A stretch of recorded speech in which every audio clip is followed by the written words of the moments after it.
নমস্কার বন্ধুরা, আরবিবি চ্যানেলে আপনাদের সকলকে জানাই স্বাগতম। শুভ বিবাহের আজকের পর্বে আপনারা দেখতে পাবেন তেজ সবার সামনে এটাই বলে যে কেউ ইচ্ছে করে সুধাকে ছাদের মধ্যে আটকে রেখেছিল, তাই না তরিতা? এরপর তরিতা তো ঘাবড়ে যায় এবং তরিতা বলে, বিশ্বাস করো দাদাভাই, আমি কিছু করিনি, আমি তো শুধু দিদিভাইকে দেখেছিলাম ছাদে যেতে। এরপর তেজের মা বলে, তার মানে তুমি জানতে বড় বৌমা ছাদে ছিল? তেজের বাবা বলে, আচ্ছা মা, তুমি এসব ছাড়ো, সুধাকে সাজা না দিয়ে তুমি ওকে পুরস্কার দাও, ও যেভাবে ছাদটাকে কি সুন্দর করে সাজিয়েছে না। তেজ বলে, হ্যাঁ টাম্মি, উনি একাই ছাদটাকে সুন্দর করে সাজিয়েছে, ভাঙা জিনিসকে আবারও জোড়া লাগিয়ে দিয়েছে, উনি প্রমাণ করে দিয়েছেন যে মেয়েরা সব পারে। তখন ঠাম্মি বলে, এখন তো দেখছি নিজের স্বামীর কথাটাই শোনো, তাহলে তোমার স্বামীর যে তোমাদের বাড়িতে গৃহাগমনে গিয়ে ওর উপর এত বড় একটা হামলা হয়েছে, তার কি কোনো খোঁজ পাওয়া গেছে? কারা বা কেন এই কাজটা করেছে তার কি কোনো হদিশ আছে? তুমি কি পারবে তাদেরকে ধরতে, তাদেরকে খুঁজে বার করতে? এরপর সুধা বলে, পারবো ঠাম্মি। তখন তেজ মনে মনে এটাই বলতে লাগে, কাতলার ফোনটে যদি ধরা পড়ে যায় তাহলে তো ওনার ডিভোর্সের কথাটাও জেনে যাবে। পরের মুহূর্তে দেখা যায় তেজ বিজিতকে ফোন করে এবং বিজিতকে ফোন করে বলে, সব তৈরি আছে তো? তখন বিজিতে বলে, হ্যাঁ জামাইবাবু, সব তৈরি করে রেখেছি।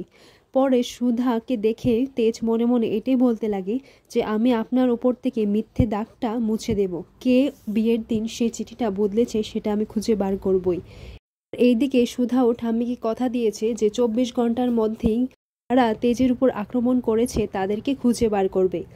এই মুহূর্তে দেখা যায় ইমনের অফিসে একজন ক্লায়েন্ট এসে বলে, আমরা চেয়েছিলাম আপনার শেফের হাত থেকে যেন ক্ষীরের মিষ্টিটা তৈরি করা হয়, তো আপনি তো এই অর্ডারটা পূরণই করতে পারলেন না, আর যেহেতু সেটা পারলেন না আমি আমার টাকাটা ফেরত চাই, আর না হলে কিন্তু আমি আপনার এগেনস্টে কেস করব। পর অন্য একজন এসে বলেন, ম্যাডাম, আমাদের বাকি ক্লায়েন্টরাও তাদের টাকা ফেরত চাইছে। ইমন বলে, আচ্ছা তোমাদের দিয়ে কি কোনো কাজ হয় না? কবে থেকে বলেছি যে এসিটা সারাতে, সেটা এখনো পর্যন্ত সারানো হয়নি। বলে, ম্যাম, এসি ঠিক করার জন্য লোক এসে গেছে।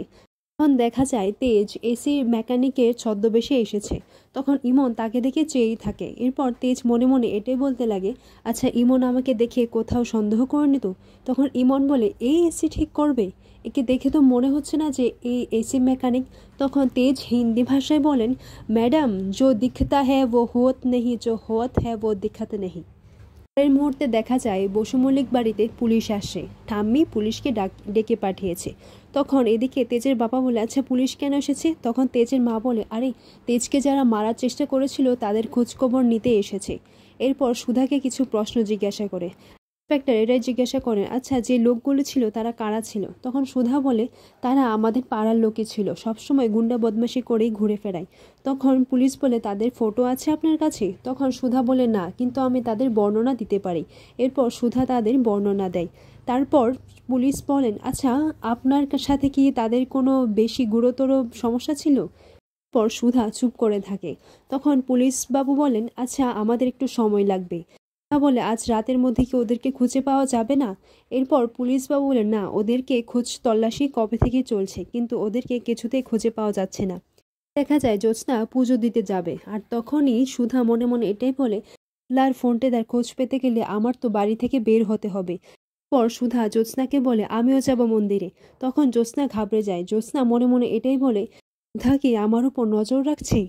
পরের মুহূর্তে দেখা যায় তেজ যখন ছদ্মবেশে ইমনের অফিসে গেল, তখন বিজিত বলে, ম্যাডাম যদি এখানেই থাকেন তাহলে জামাইবাবু তো কিছুতেই তার কাজটা করতে পারবেন না।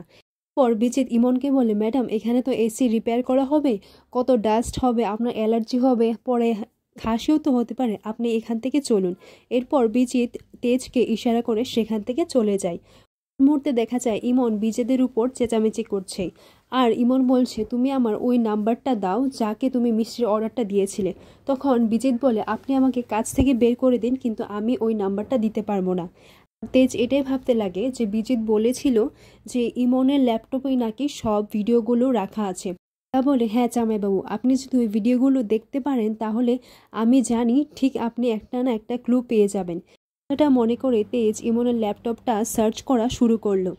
পরের মুহূর্তে দেখা যায় জ্যোৎস্না মন্দির থেকে বার হয়ে দেখে যে সেখানে সুধা নেই। এর পরের মুহূর্তে দেখা যায় সুধা একজন মাসিমাকে জিজ্ঞাসা করছে, আচ্ছা ফোনটি আর কাতলাদা কোথায় আছে তুমি কি জানো? তখন সেই মহিলাটি বলে, না, আমি তো জানি না। কবে যে বাড়ি থেকে পালিয়েছে তারপর তো আর কোনো খোঁজই নেই। আমি ভেবেছিলাম মা মরা ছেলে দুটোকে মানুষ করব, কিন্তু একটাও মানুষ হলো না। অন্যদিকে দেখা যায় তেজের কাকা ফন্টে আর কাতলাকে ফোন করে জানিয়ে দেয় যে তাদের খোঁজ খবর চলছে আর সুধা তাদেরকে খুঁজছে। এর কাকাই বলে সাবধানে থাকবি, ধরা পড়লে কিন্তু চলবে না। এরপর ফন্টে বলে আপনি কিচ্ছু চিন্তা করবেন না বস, সুধা আমাদের টিকিটাও খুঁজে পাবে না। এরপর দেখা যায় সুধাকে একটা লোক দেখে সে পালিয়ে যাচ্ছে এবং সুধা তার পিছু পিছু গেলে দেখতে পাওয়া যায় যে সেটা শম্ভু কাকা। সুধা বলে শম্ভু কাকা তুমি আমাকে দেখে পালাচ্ছিলে কেন? আচ্ছা তুমি কি কাতলার ফোনটাকে কোথাও দেখেছো? তখন সেই লোকটি বলে হ্যাঁ দেখেছি, কালকে এদের দুজনকে এই চত্বরেই দেখা গিয়েছিল। ইমন আবার তার ক্যাবিনে চলে যায় এবং ইমন গিয়ে তেজকে বলে আচ্ছা এটা সারতে কি আপনার এত সময় লাগে? और तेज बोले मैडम कुछ चीज़ें ठीक होने में बहुत देर लगता है और कुछ चीज़ें हैं ठीक ही नहीं होती। এরপর ইমন সেখানেই বসে কাজ করতে শুরু করে দেয়।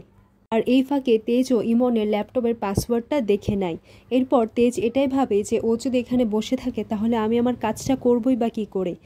বিজিত এসে ইমনকে সেখান থেকে নিয়ে যায়। তখন ইমন বিজিতের উপরই চিৎকার করতে থাকে যে তোমরা একটা কাজও ঠিক করে করতে পারো না, কি কেউ কাজ করে এক্ষুনি এসি সার্ভিসের এখানে ফোন করো, আর একে আমি তো দেখে নিচ্ছি। তখন বিজিত বলে ম্যাডাম শুধু শুধু আপনি এই গরিবের চাকরিটা কেন খাবেন, আর এইটু একটু তো এরকম হয়েই থাকে। এদিকে দেখা যায় শম্ভু কাকা সুধাকে বলে আমি বুঝতে পারছি না তোকে কি বলবো, আসলে কাল রাতে আমি ফোনটের সাথে দুয়েলকে দেখেছিলাম। আর এটা শুনেই সুধা তো একেবারে অবাক হয়ে যায়।